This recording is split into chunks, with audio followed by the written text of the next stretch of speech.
يا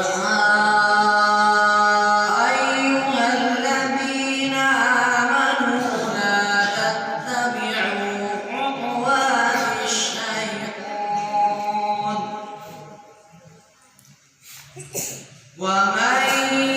يتبع خطوات الشيطان فإنه يأمر بالفحشاء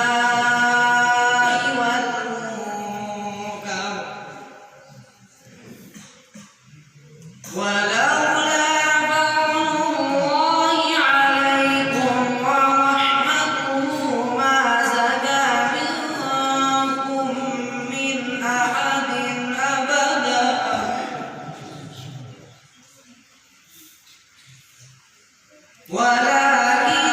ولكن الله يزكي من يشاء والله سميع عليم ولا يأتل أولو الفضل منكم والسعة أن يؤتوا أولي القربى